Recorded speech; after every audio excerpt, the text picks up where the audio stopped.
Muito boa noite. É um grande prazer em vir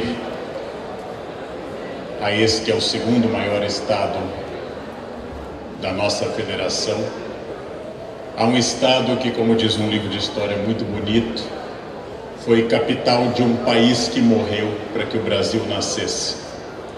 O Grão-Pará teve que morrer para que o Brasil nascesse. E hoje, em particular, eu quero falar brevemente a vocês coisas que eu espero que sirvam para reflexão, questões que sirvam para que a gente possa pensar e pensar de uma forma inovadora. Em primeiro lugar, nós vivemos um momento específico na história do Brasil.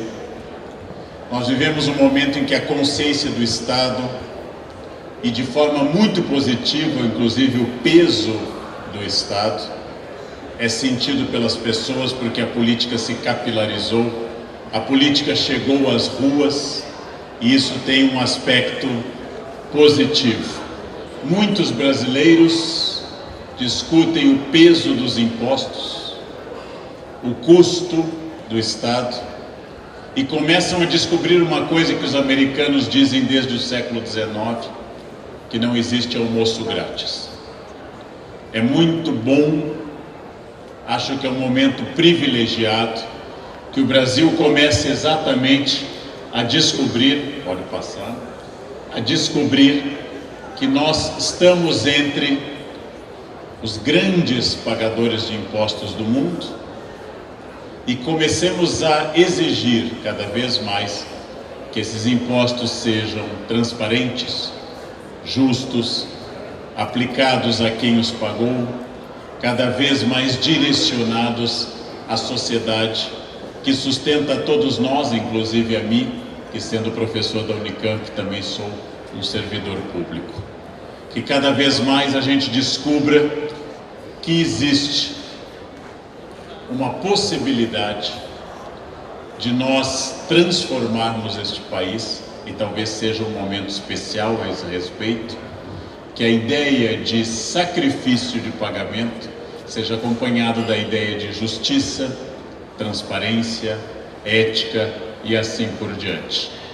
Ora, mais do que nunca, o Estado brasileiro, nós, servidores, como eu digo aos meus alunos, o espaço que vocês têm aqui na universidade é pago com ICMS cobrado de produtos de todas as pessoas. É necessário que a gente leve em conta essa imensa missão que é servir, e servir bem, e servir publicamente, para que as pessoas sintam que existe um Estado que valha a pena. Ora, de todas as formas, eu quero tocar num ponto que vai certamente provocar uma ideia, talvez até estranha.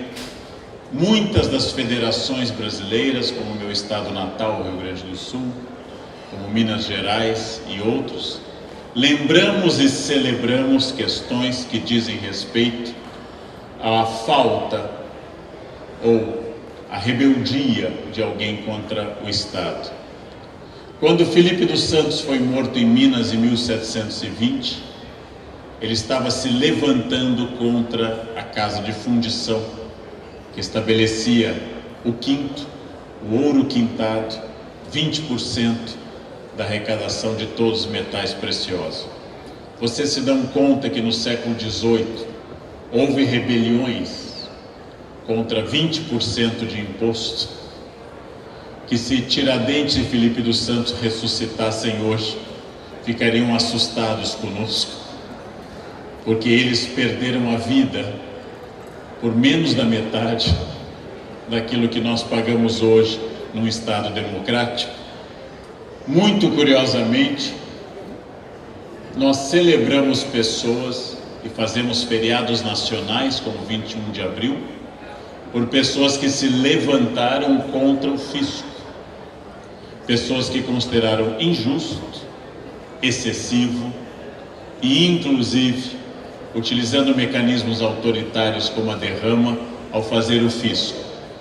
O meu estado natal celebra a mais longa rebelião, iniciada no mesmo ano que a célebre cabanagem aqui do Pará, 1835, só que no Rio Grande do Sul, estendida até 1845, no qual, entre outras coisas, a elite gaúcha estanceira reclamava dos impostos sobre o charque e queria evitar a repressão, a migração de pecuária na fronteira, ou seja, no fundo defendendo a possibilidade de atravessar a fronteira sem impostos.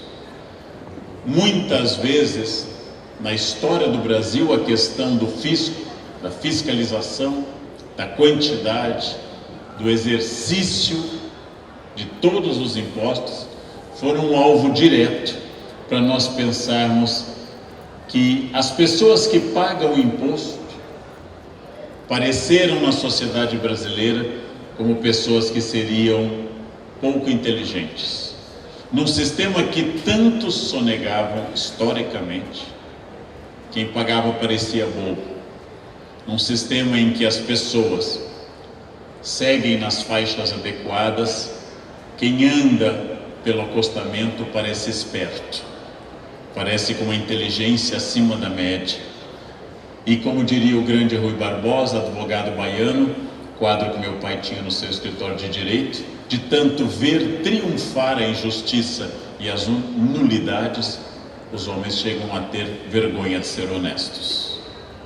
Uma das coisas que eu tenho percorrido o Brasil e tenho o privilégio de ter dito é que nós temos que repensar esses valores, valores que nasceram na nossa tradição colonial, em que Portugal, distante, emitia regras grandes, regras que não podiam ser quebradas, regras que não podiam ser contestadas, mas estava distante de nós.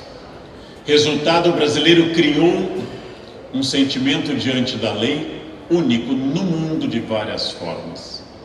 O brasileiro criou um sentimento de que a lei se acata, mas não se cumpre. O rei se obedece, mas não se segue. A lei tem que ser inteiramente curvada a minha cabeça diante dela, porque o Estado tem o poder repressivo, o poder de polícia, mas eu não cumpro de fato. Estava nascendo aqui uma tradição nossa que nenhum estrangeiro entende até hoje. A expressão, essa lei não pegou. Nenhum estrangeiro entende essa expressão. Mas como assim, a lei não pegou? A gente diz, a lei não pegou. Eu quero dar um exemplo aos senhores bem comezinho, bem simples, da nossa interpretação da lei.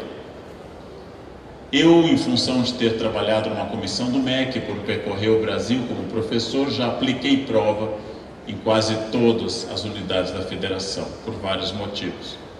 E ao término de uma prova, eu digo aos alunos, entreguem a prova.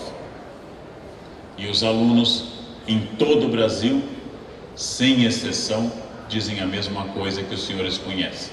Entreguem a prova. Nós brasileiros temos a resposta na ponta da língua, que é só mais um pouquinho. Se eu dissesse isso a um alemão, tenho certeza disso, o alemão entregaria a prova. Se eu dissesse a um francês, ele constituiria um comitê para examinar se o tempo dado para a prova é suficiente. Se eu digo a um brasileiro, o brasileiro não me entrega, mas também não me desobedece, porque ele sorriu e disse, só mais um pouquinho. E se eu começo a puxar a prova, ele continua escrevendo mais um pouquinho e sorrindo. Ele não me entrega, como tal não me obedece, mas não me enfrenta. Ele não me diz, vem pegar se você for homem, por exemplo. E ao mesmo tempo ele não entrega. Essa relação ambígua com a lei é uma das chaves de um problema que eu quero tocar. Se nós cumpríssemos estritamente todo o impulso fiscal, se nós pagássemos todos os impostos zelosamente, em todas as legislações, em todas as proporções e alíquotas possíveis, talvez nós enfrentássemos mais a questão fiscal. Mas como nós muitas vezes somos estimulados por nós mesmos, por colegas e por outros, a sonegação, nós toleramos que a legislação exija X ou Y. Só para dar um exemplo aos senhores que vai espantá-los, obviamente não é o caso dessa noite, faz 30 anos que eu falo sobre ética e dezenas de vezes recebi a seguinte proposta: professor, dá para fazer a palestra sobre ética sem nota fiscal? Reflitam, senhores, na frase: palestra de ética sem nota fiscal. Então, naturalmente não foi o caso dessa noite aqui. Já reagi de forma mais ou menos violenta e sugeri: por que não contratar uma palestra sobre educação de crianças dada por um pedófilo? É a mesma coisa. Ou seja, a capacidade que nós temos de pensar a lei e as adaptações da lei é uma capacidade estranha, é uma capacidade problemática, que nasceu de uma tradição histórica que hoje nós podíamos chamar de jeitinho brasileiro ou gambiarra.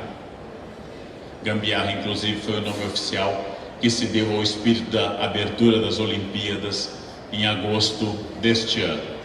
A gambiarra está presente nesse tipo de ideia, no qual somos capazes de consumir mais tempo improvisando do que nos dedicando ao que deve ser feito. Somos capazes, como quase todos os alunos, minha experiência pedagógica, de consumir horas fazendo a cola, mas não dedicar meia hora a ler o texto que deveria ter sido feito. A gambiarra é uma capacidade de passar por cima dos outros, mesmo em nome de bons princípios, dizendo, por exemplo, que eu quero me dar bem. Eu vou ao Japão todos os anos e o ano passado uma aluna minha na viagem esqueceu a bolsa no trem-bala. Apavorada, ela gritou para a guia quando saiu que tinha esquecido minha bolsa, e a guia tranquilizou: não se preocupe, a guia falava muito bem português, o trem volta. O trem-bala voltou, Osaka, Kyoto, e a bolsa estava lá. E ela gritou feliz: minha bolsa está aqui. E a guia assustada: mas claro, quem pegaria a sua bolsa?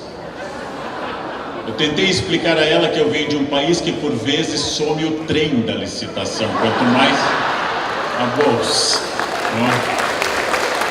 E isso é para tentar dizer que o mesmo aluno que me pede para sair da aula para fazer um protesto contra a corrupção no Brasil, uma coisa boa, passa a lista de presença para assinar pelo colega. O mesmo aluno que me apresenta um atestado on the rocks, frozen, frio, reclama, faz seminários e analisa que a corrupção é institucional no Brasil. Ou seja, todas essas questões que eu pretendo mexer com as nossas cabeças dizem respeito a esse tipo de situação em que alguém adverte a motorista que ela está prestes a se chocar com um animal, usualmente conhecido como vaca, e grita a ela para advertir vaca, e a motorista, supondo ser uma referência a ela e não ao obstáculo, contra-argumenta com a insinuação de que o casamento daquele que a adverte contém uma sociedade anônima. Não posso repetir palavrões para uma plateia tão seleta. Mas a ideia do nosso trânsito, como eu disse há pouco na entrevista à imprensa aqui do Pará, eu não acredito que o trânsito seja um termômetro isolado. Em todos os países onde o trânsito é civilizado, a política também é civilizada. Em todos os países onde o trânsito é caótico, agressivo, preconceituoso, a política também tem tais defeitos. Então eu vejo esses sintomas no Brasil e penso há mais de 30 anos, 34 anos que eu dou aula, nesse comportamento, em grego ethos, daí ética, que nós estamos nesse momento em torno dessa questão. E cito, entre tantos, um filósofo, entre tantos possíveis, Aristóteles, que produziu dezenas de obras e chamou-as de metafísica, física, psicologia, política, retórica, mas apenas uma obra ele deu o nome do seu filho, a Ética, a Nicômaco, seu filho. Uma coisa bonita para eu pensar que a maior herança que podemos dar aos filhos chama-se vergonha na cara. Aristóteles pensou nisso e estabeleceu logo no primeiro capítulo que a virtude ética é adquirida porque alguém a ensinou e crianças nascem aéticas. Bebês não têm ética. Bebês são máquinas de excretar, ingerir. Nenhum bebê na história jamais disse: não chorarei essa noite porque mamãe está cansada, vou respeitar o descanso dela. Nenhum bebê pensa: não regurgitarei, a ocasião é formal, pode constranger meus pais. Bebês fazem o que querem, na hora que bem entendem. Alguns adultos melhoram com o tempo. Alguns, não todos, infelizmente.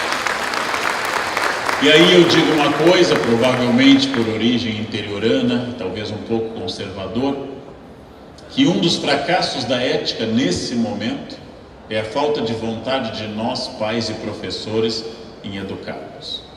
Educar é estabelecer limites. Educar é dizer às pessoas que elas não podem tudo. Educar é ensinar a bebês e crianças e adolescentes que eles não estão isolados no mundo. Toda vez que eu tento proteger meu filho além da conta e permito que ele faça o que bem entenda, em primeiro lugar, eu não estou amando, mas eu estou criando um completo idiota, porque uma criança mimada dará origem ao adulto imbecil. A vida é formada de desafios enormes. A vida é formada de desafios enormes e o primeiro talvez seja esse. Meu filho não terá no futuro para ter ao seu redor ao pai e a mãe.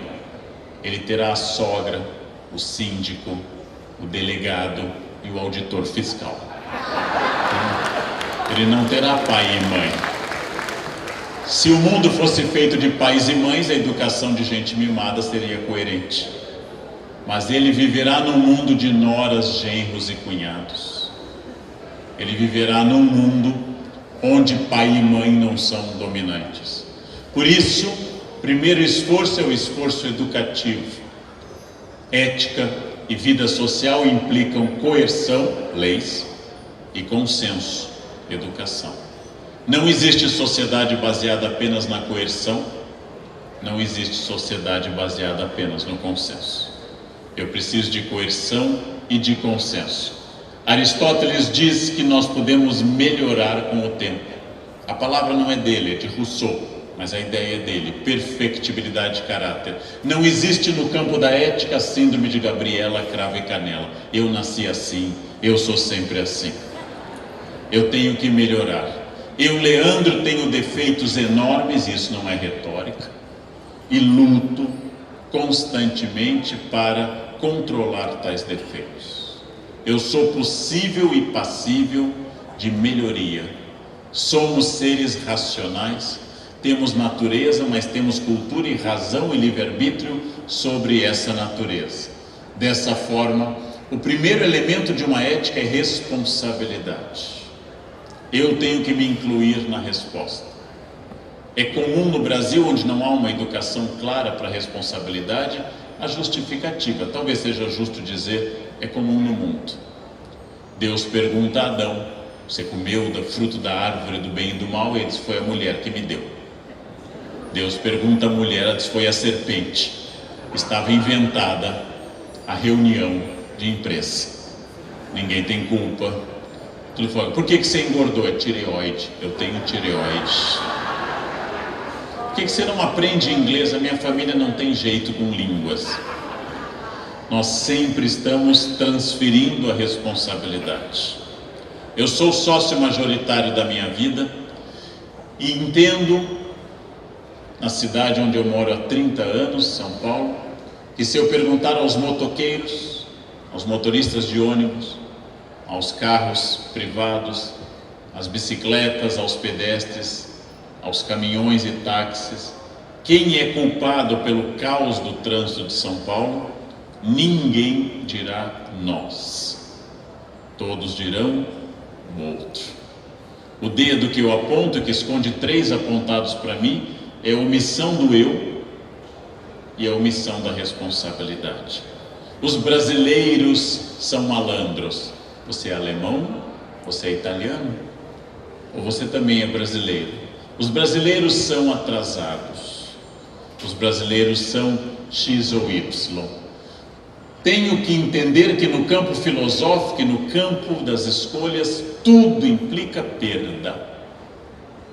Eu não posso casar e ser solteiro ao mesmo tempo. Alguns tentam, mas não é possível.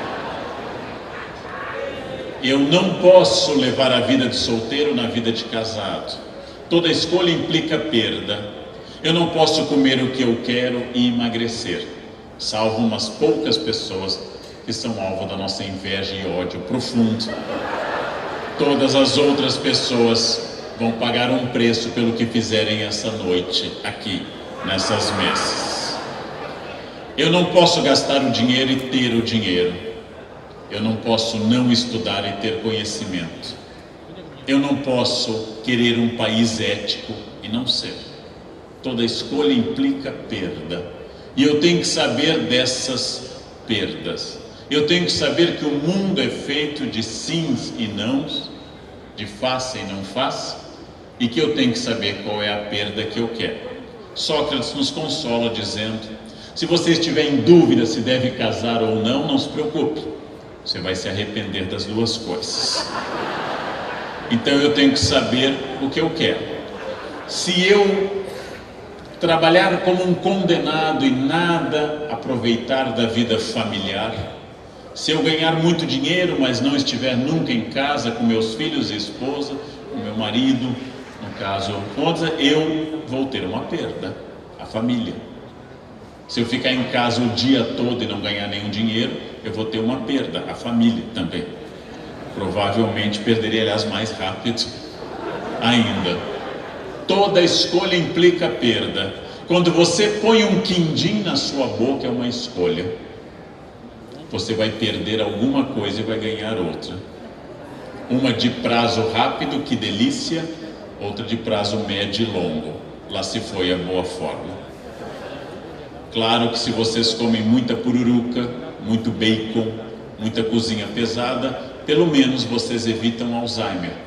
Porque quem come isso diariamente não chegará à idade de desenvolver Alzheimer. Vai morrer antes. Vai morrer bem antes. Tudo que eu faço implica perda, e a responsabilidade ética é tentar estabelecer o equilíbrio. Nem tanto a terra, nem tanto ao mar, nem tanto gasto, nem cuidar tanto, nem ser tão avarento, nem tão pródigo. Dante Alighieri coloca os que gastam tudo e os que não gastam nada no mesmo círculo do inferno: os pródigos e os avaros. Quem gastou a fortuna da família, ou quem apenas guardou e nunca fez caridade, vai para o mesmo círculo do inferno.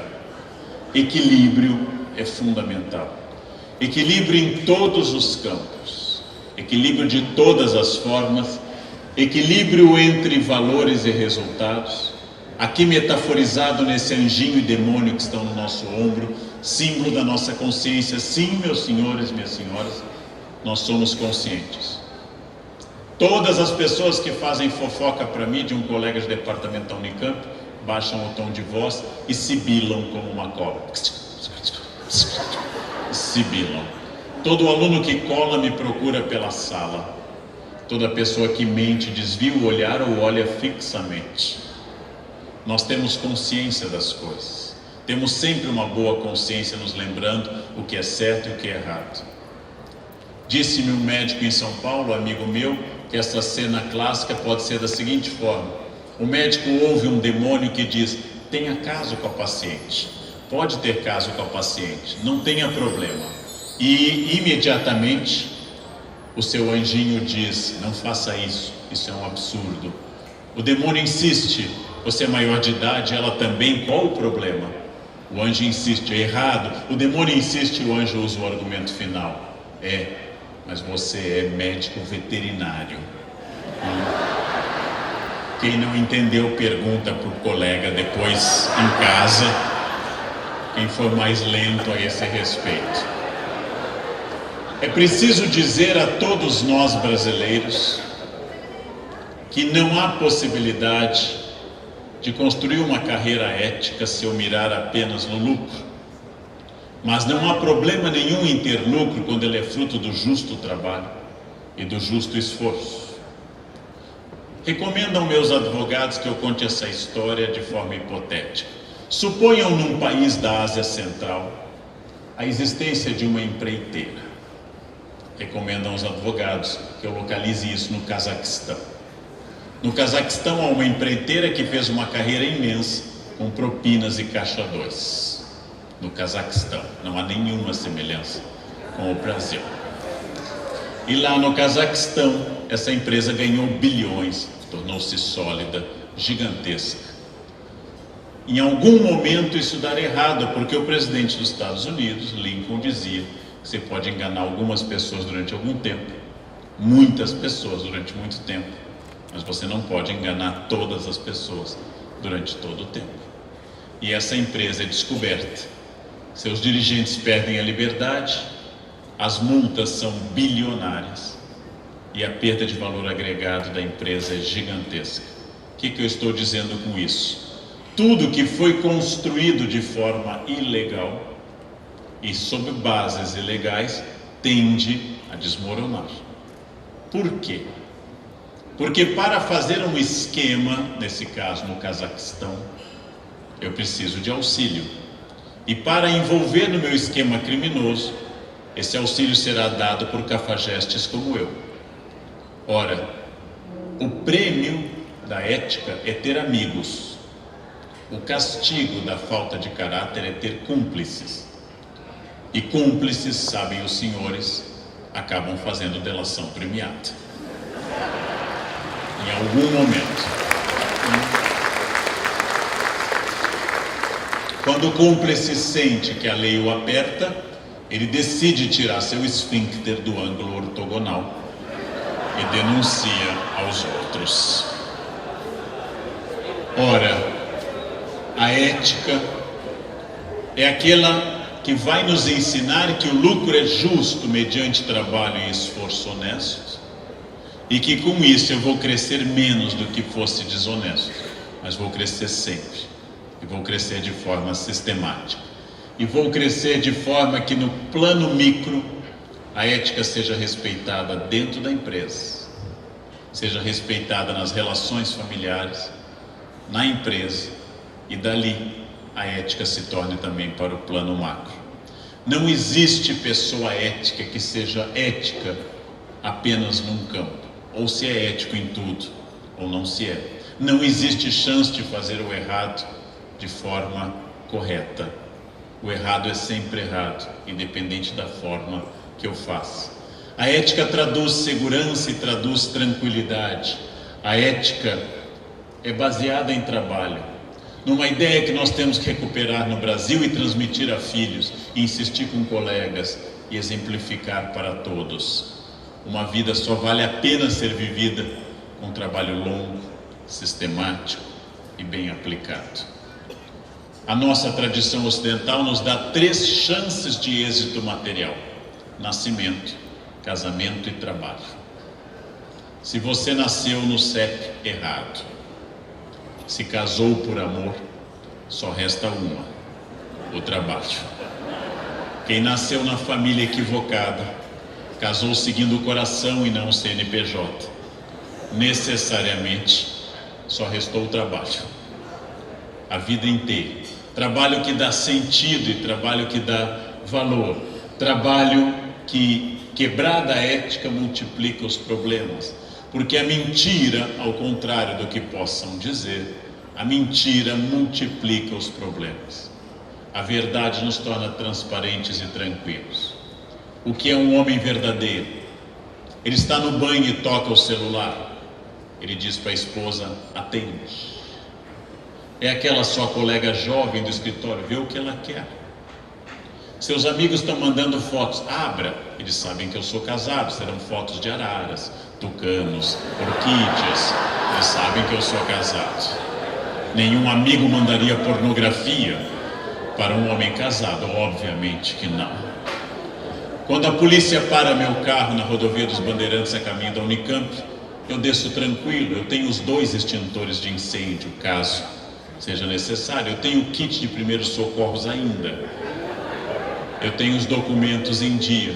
Mas eu tenho colegas que baixam aplicativos para evitar blitz, porque as carteiras estão vencidas. E fazem São Paulo-Rio via Teresina para evitar uma blitz. E a minha pergunta é: não é mais fácil renovar a carteira do que todo esse esforço titânico? Toda gambiarra resulta num problema. Todo jeitinho resulta numa fragilidade. Toda mentira gera insegurança. Todo caixa 2, nota fria e infração da CLT gera uma avalanche que vai aumentando com o tempo e você perde o controle. Voltando ao tema, segundo o filósofo Etienne de La Boétie, no século XVI, amigos só existem entre pessoas de caráter. Pessoas sem caráter têm cúmplices, e os cúmplices, diz Etienne no livro Discurso da Servidão Voluntária, os cúmplices se entretemem, porque sabem que não podem confiar uns nos outros, porque todos são parecidos, e canalhas sabem que canalhas não são confiáveis, porque canalhas precisam de gente honesta. Não há sistema baseado só em gente sem caráter. Os canalhas precisam de gente honesta. Porque o Brasil continua dando certo, apesar do esforço de tantos. Porque a maioria da população continua acordando, trabalhando e pagando seus impostos. E é por isso que alguns canalhas podem prosperar. Porque a maioria de nós, independente do governo, continua fazendo o que deve fazer. Senão o sistema teria entrado em colapso há algum tempo. Acho que tem um problema na tela, mas vamos adiante. A ética garante a transparência, a ética garante a tranquilidade, a ética garante a paz.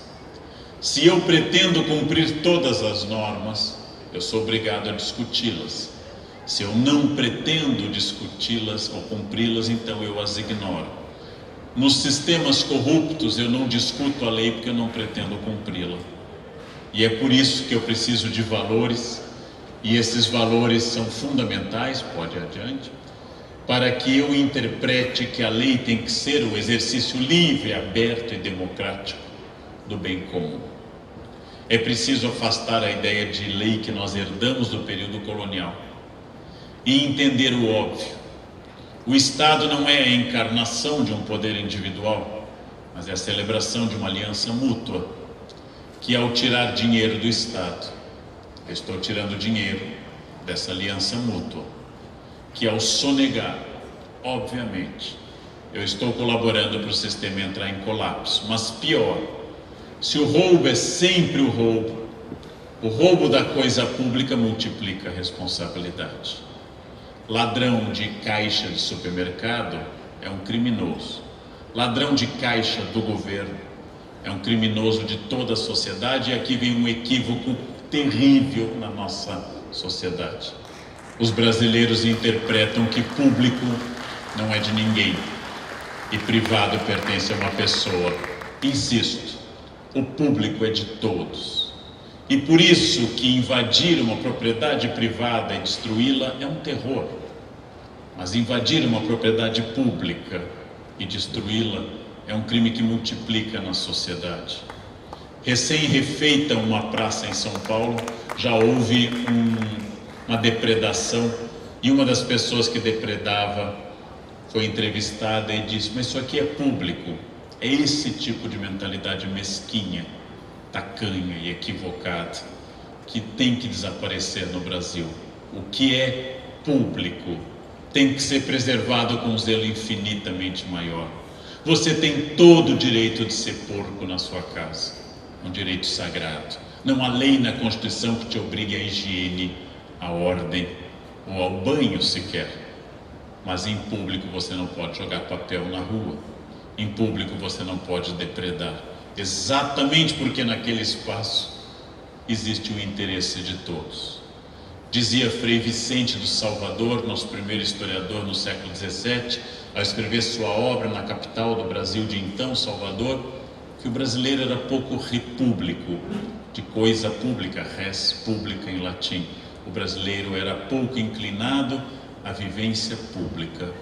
O mesmo Rui Barbosa, que eu já citei, dizia, quando tentou ser presidente de novo, que no Brasil a república tinha virado uma reprivada, nos dois sentidos que a palavra possa ter.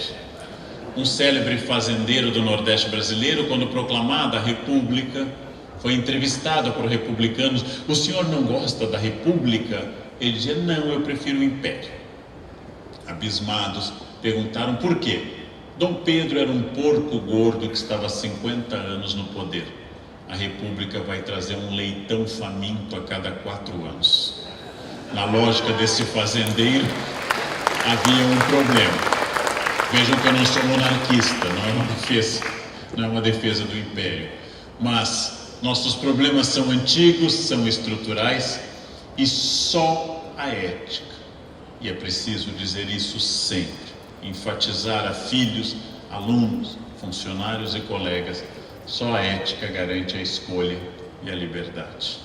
A falta de ética aprisiona, a falta de ética nos torna cada vez mais cercados de laços. Só a ética garante a escolha e a liberdade. Nós temos que nos educar para isso em todos os campos, todos nós, a começar por mim. Quando se estuda a ética, não é para produzir um anjo, não é para produzir um perfeito, inatacável. Quando se estuda e se defende ética, é para que pessoas como eu e como os senhores, seres humanos, limitados, atacados de sentimentos por vezes negativos, possamos existir no mundo e, quando erramos, possamos fazer correto da próxima vez. 1 ou 2 vezes por ano, para que não pareça que eu sou um poço de virtudes, 1 ou 2 vezes por ano em geral, pelo menos, eu sou multado, e sempre com razão. E ao receber a multa eu olho desolado pela dor financeira, pelos pontos da carteira e, acima de tudo, por entender que eu errei. Eu errei e não deveria ter errado. Eu deveria ter sido melhor. E faço aquele voto que tem no ato de contrição antigo, prometo emendar-me, nunca mais vos tornar a ofender. E tento não errar de novo. Aparentemente, errar é humano.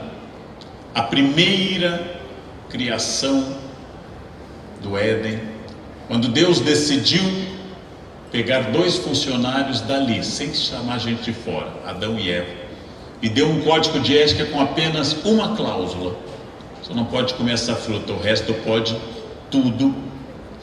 O jovem casal desobedeceu. Expulsos, foram para o mundo, tiveram 2 filhos, e o agricultor matou o pastor. A primeira família do mundo tem 2 criminosos que desobedeceram a Deus, um assassino foragido e um cadáver. Essa é a primeira família do mundo, a mais próxima de Deus, a mais perfeita. A família que não tinha sogra nem sogro. A família absolutamente tranquila. Por isso que se diz que errar é humano. Errar é humano não me justifica, mas me estabelece que eticamente eu tenho que melhorar. Que eu sou perfectível e não perfeito. Perfeito em latim, perfectum, feito até o fim. E o fim é só a morte. A morte eu não posso transformar. A morte escapa ao ser humano. Quando a morte vem, não há nada que eu possa fazer. Quando eu estou no avião, isso é muito frequente, o avião sacode, eu vejo as pessoas gritando, eu sempre fico tranquilo porque não há paraplégicos em acidente de avião. Então não vai haver efeitos colaterais. Uma senhora me gritou há pouco: ah, mas minha senhora Aparecida. Eu disse: olha, minha senhora, eu trabalho com religião na Unicamp. A padroeira da aviação é Nossa Senhora de Loreto. Então é muito importante mandar o ofício para o departamento correto, porque senão a Aparecida recebe, ela vai, isso é lá com a Loreto, ela devolve, até esses papéis irem vai ser um caos. Problemas com o hotel Santa Marta, padroeiro dos hoteleiros. Internet Santo Isidoro de Sevilha. É importante saber o organograma do céu para mandar os pedidos para o departamento correto. A ética, ela sempre garante, ligado à escolha e à liberdade. E mais, a vida ética é a vida válida. Você pode ter roubado 1 ano, 10, sonegado, enganado, crescido, e um dia de manhã toca a campainha e você será levado a conhecer a capital do Paraná, onde, castigo extra, você tem direito a 1 hora de sol por dia. 1 hora de sol em Curitiba. Já pensaram no sofrimento disso? E bizarrice brasileira, quem vai te levar para a prisão é um homem com tornozeleira eletrônica. Também, isso é uma bizarrice brasileira. Somos o único país do planeta onde há escassez de tornozeleiras. Ou seja, não dão conta do mercado das tornozeleiras eletrônicas. Querem ser otimistas? É a maior revolução ética que o Brasil já passou. Querem ser otimistas? É a primeira vez que eu estou discutindo corrupção passiva, sempre discutimos, mas ativa, a do empresário sonegador ou do empresário que paga a propina. Querem ser otimistas? Primeira vez na história do Brasil que é um milionário branco rico na cadeia. Querem ser pessimistas? A Itália fez muito mais do que nós. Fez uma reforma mais radical de tudo e ao final elegeu Berlusconi. Ou seja, o preço da liberdade é a eterna vigilância. Não haverá um país perfeito ao final deste processo, mas haverá um país que vai continuar precisando que todos nós, servidores públicos, cidadãos e outros, continuemos fiscalizando, lutando, transformando, votando bem, processando quem não se comporta, derrubando quem não merece o voto. Ou seja, não haverá um paraíso, mas vai haver um permanente processo de luta para evitar que se volte ao inferno. Acho que nós estamos num bom caminho. Sou otimista a esse respeito, porque acredito em todos os campos na transparência. Transparência fiscal, transparência de atos, transparência de intenções, para que tudo seja resolvido às claras, dentro de um clima democrático absoluto. Alguém me perguntou, mas tal juiz é neutro? Em história não existem pessoas neutras, só sabão de coco é neutro em história. Existem pessoas com interesses próprios, convicções específicas, origens variadas, que lutam e que vão ser limitados uns pelo poder dos outros. Daí acreditar na ideia de Montesquieu do equilíbrio entre os poderes. Tudo estaria perdido se todo o poder do Brasil estivesse nas mãos da presidência. Tudo estaria perdido se todo o poder estivesse nas mãos do presidente do Senado ou da Câmara. Tudo estaria perdido se todo o poder estivesse nas mãos do Judiciário. Montesquieu intuiu claramente que a reunião entre Temer, Renan Calheiros, o deputado Maia e a ministra Carmen Lúcia tem que ser harmônica o mais possível, para que possa existir um justo equilíbrio entre esses poderes e essa transparência. É preciso pensar sempre que há um desafio pela frente. É preciso pensar sempre que nós temos a capacidade de mudança. É preciso tirar o pensamento mágico de que sempre foi assim. Vamos dar exemplos. Quando eu era criança, não havia uso de cinto de segurança no Brasil. Ninguém usava cinto de segurança.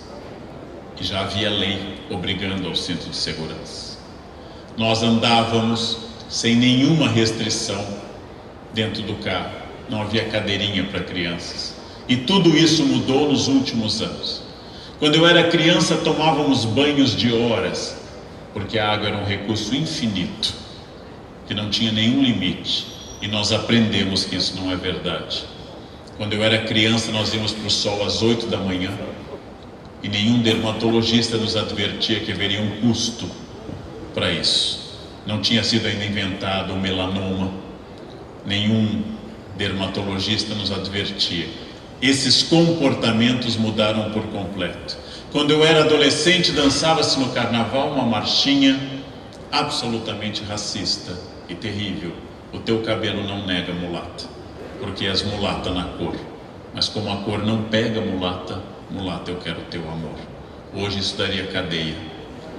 Na década de 20 e 30 deu prêmio aos irmãos Valença de Recife, que fizeram a música, e a Lamartine no Rio de Janeiro, que adaptou. Nós completávamos essa marchinha racista com outra homofóbica. Olha a cabeleira do Zezé, será que ele é? Será que ele é? E éramos felizes do nosso preconceito imbecil e dançávamos a noite inteira um pouco ingênuos.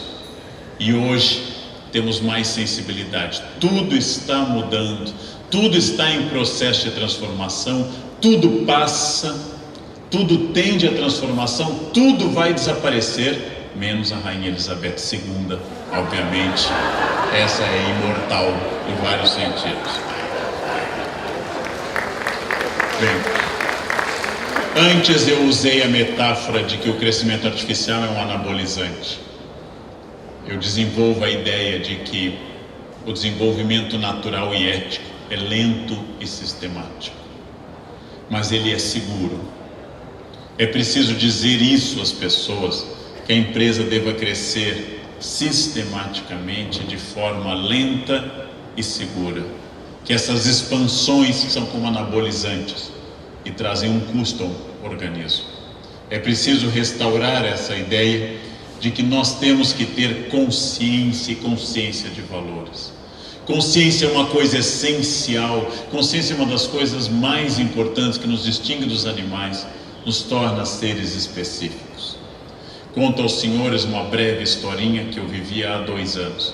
Eu tenho no meu círculo de relações apenas um amigo milionário. Acho que ele mantém amizade comigo para saber como funcionam essas pessoas que não têm seu próprio avião, não têm seus próprios barcos, que ele acha muito exótico isso. É um homem ético, tenho que me controlar para não me trair dizendo o nome, porque ele é muito conhecido, e temos uma relação sólida e antiga. Infelizmente, meu amigo, um pouco mais velho do que eu, decidiu trocar de casamento. E caso único em São Paulo, os senhores nunca ouviram falar disso, casou-se com uma menina muito mais jovem do que ele. Caso excepcional, que escandalizou a cidade e o estado. Indenizou bem a primeira esposa, que foi chorosa e dolorida, mas bem indenizada, e casou-se com uma moça alta, magra, loira e muito madura para a idade, ele dizia. Conheci a moça. Vi que o que saltava imediatamente não era maturidade, mas acreditei na palavra dele. Ele me disse: Leandro, você viaja muito, me dê uma dica de uma boa lua de mel, eu quero perfeita. Sabendo que eu viajo muito, disse a ele: tem nas Ilhas Baleares, no Mediterrâneo, uma vila para alugar. O quarto fica no alto da rocha, com cortinas de seda branca, um vidro que se estende sobre a cor linda do Mediterrâneo no fim da tarde. Tem uma piscina particular, tem uma piscina de borda infinita, uma praia particular de areias brancas, um cozinheiro fabuloso, tudo é perfeito. É um lugar lindo que eu visitei, mas não fiquei, e ele aceitou a minha indicação. Colocou a moça muito madura para a idade no seu avião, comprou trufas, champanhe, caviar, um pacote de curiosas pílulas azuis, caso houvesse uma necessidade. E assim, munido de tudo que ele desejava consumir na ilha, voou para as Ilhas Baleares, desembarcou em Ibiza, lá seu iate o esperava para levar a casa. Ficou uma semana consumindo, comendo o que levava do Brasil, feliz.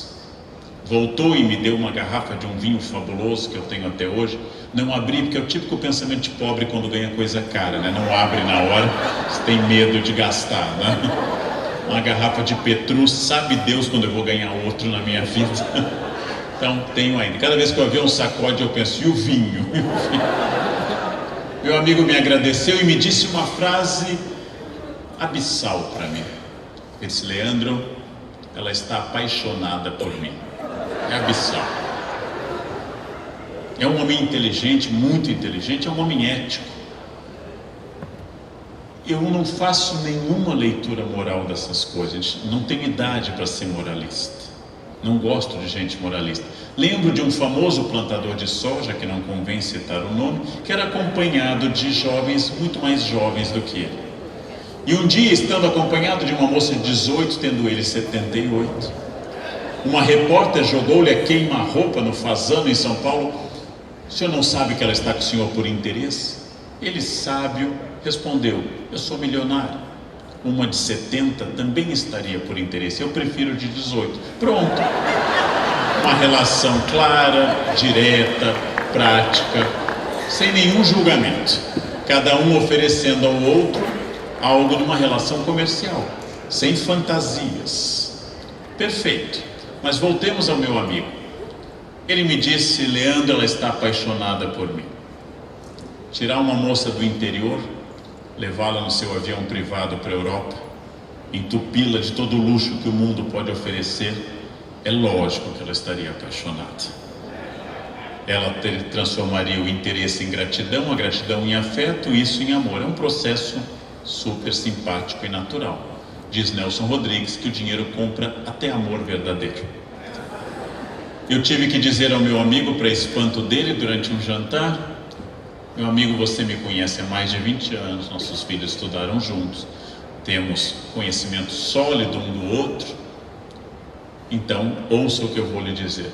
Se você me levar no seu avião para essa ilha, me entupir de champanhe Tétanger, caviar beluga, naquela praia que eu conheço, creia com toda certeza e sem nenhum problema, eu me apaixonarei por você.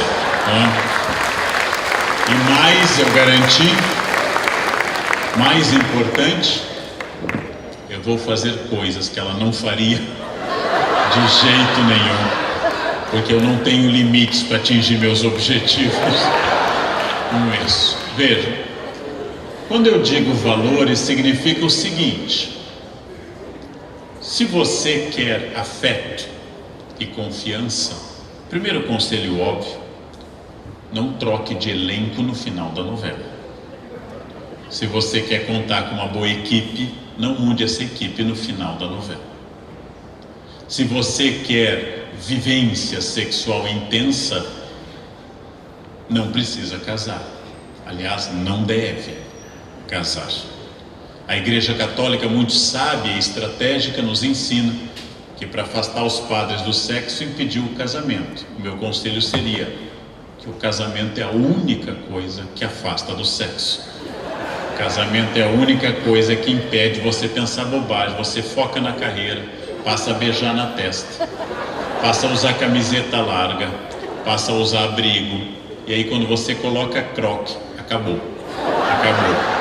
Não tem mais. E chama ainda a sua esposa de mãe, que é para garantir que não vai rolar sexo, porque ninguém deita com a mãe, né? Desde Édipo, pelo menos, ninguém deita com a mãe.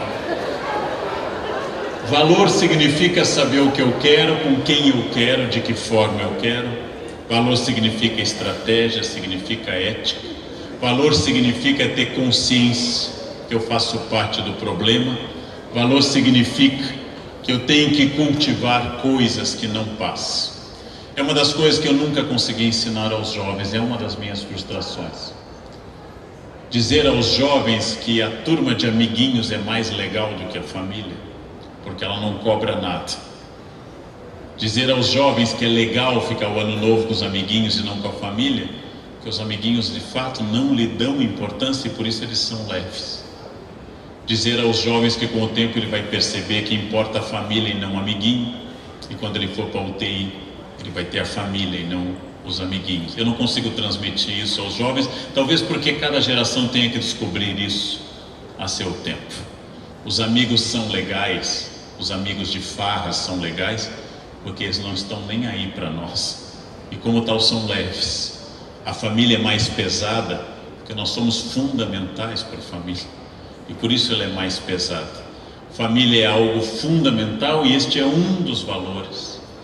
E talvez seja a maior vergonha que alguém possa passar em família, é quando você vai ser acusado de não ter sido ético, de ser um sonegador ou um ladrão diante da sua família. Talvez não haja experiência mais dramática do que ser preso diante da própria família. Talvez não haja coisa pior do que seu filho olhar para você e dizer: papai é um ladrão. Mesmo que ele defenda o pai na sua dor, ele sabe que isso é verdade. Logo, estes valores são valores fundamentais, e para isso eu tenho que vencer coisas como orgulho. O orgulho é o maior inimigo de todos nós, de cada um dos senhores que me ouve, de cada uma das senhoras e de mim. O ano passado me contrataram para dar palestra sobre humildade para mais de 3.000 médicos. Não sei porquê, acharam que era importante que os médicos ouvissem uma palestra sobre humildade. Preparei uma palestra, fui num espaço gigantesco lá em São Paulo, que é o Transamérica, e fui dar a palestra. Entrando no recinto, o segurança me barrou: onde está seu crachá? E eu disse para ele: eu sou palestrante. E ele me perguntou, talvez interessado, talvez irônico, sobre o que é a palestra. Eu disse: humildade. Talvez eu ouvindo, eu conseguisse desenvolver essa questão. A vaidade nos torna frágeis. A vaidade é a coisa que torna o homem mais frágil. Basta você elogiá-lo que ele se perde por completo. A ética nos torna transparentes. A ética é aquilo que eu posso mostrar: minha planilha Excel, meu livro caixa, meus documentos, minha conta bancária, porque nada há neles que me envergonhe, nada há neles que desabone meu caráter. A ética me torna leve, eu deixo de ficar assustado. A ética não faz com que eu viva em sobressalto. Será que vão descobrir? Será que vão conseguir? Será que eu fechei aquilo? Será que eu destruí tal prova? A ética é aquilo que garante uma vida sistemática, metódica, passo a passo. É preciso insistir nisso, e aí eu volto à primeira parte da fala: pagar impostos não me torna um idiota, me torna um cidadão que sustenta o Estado ao qual eu pertenço e que permite que eu cobre desse Estado, porque sou um acionista desse Estado. Ser bom não me torna um idiota, ser mau me torna um idiota, ser ladrão não me torna esperto, ser ladrão me torna apenas um ladrão.